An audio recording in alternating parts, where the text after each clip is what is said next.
ಯಾರೋ ಒಬ್ಳು ಹುಡುಗಿ ಜ್ಯೋತಿ ನೋಡು, ಅವ ಹಿನ್ನೆಲೆ ಏನು, ಯಾರ ಹುಡುಗಿ, ಲಬ ಅಂತ ಪೊಲೀಸ್ನವ್ರು ಹಿಂದ್ಗಡೆ ಕೊಟ್ಟ ತಕ್ಷಣ ಒಂದೇ ಒಂದು ಕೊಟ್ಟ ತಕ್ಷಣ ಲಬ ಅಂತ ಏನು ಬೀದಿಲಿ ಬಿದ್ದು ಒದ್ದಾಡಿ ಎಲ್ಲ ಮಾಧ್ಯಮದಲ್ಲಿ ಪಾಪ she has become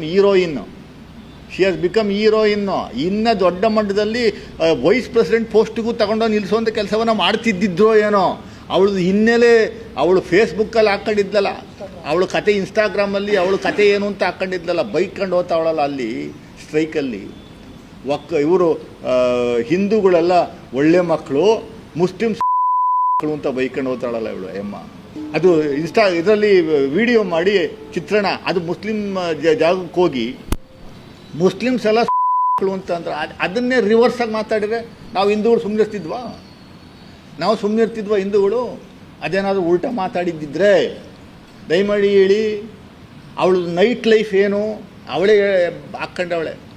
daily 1 quarter 2 ಬೀರು ಕತೆ, 1 ಕ್ವಾರ್ಟ್ರು 2 ಬೀರು ಹಾಕತ್ತಾ ಇರೋದನ್ನ, ಎಣ್ಣೆ ಹಾಕತ್ತಾ ಇರೋದನ್ನ ವೀಡಿಯೋದಲ್ಲಿ ಇದ್ದಾವೆ, ಎಲ್ಲ ಸೋಷಿಯಲ್ ಮೀಡ್ಯಾದಲ್ಲಿ ಹರಿದಾಡ್ತಾ ಇದ್ದಾವೆ. ಅವತ್ತು ಆ ಕಾರ್ಯಕ್ರಮಕ್ಕೆ ವಿಡಿಯೋ ಇದೆ, ತೋರಿಸ್ತೀವಿ, ಪೊಲೀಸ್ನವರೇ ಬಿಡುಗಡೆ ಮಾಡ್ತಾರೆ. ಸುಮಾರು 5,000 ಒಲ್ಲೆಗಳನ್ನ ತಗೊಂಬಂದು ಪ್ರತಿಯೊಬ್ಬರಿಗೂ ಒಲ್ಲೆ ಹಾಕೋದು 1 ಕ್ವಾರ್ಟ್ರು 1 ಬಾಟ್ಲು ಬೀರು 1 ಬಿರಿಯಾನಿ ಕೊಟ್ಟು ಕಳಿಸುವಂಥ ಕೆಲಸ. ಗಣೇಶ ವಿಸರ್ಜನೆಗೆ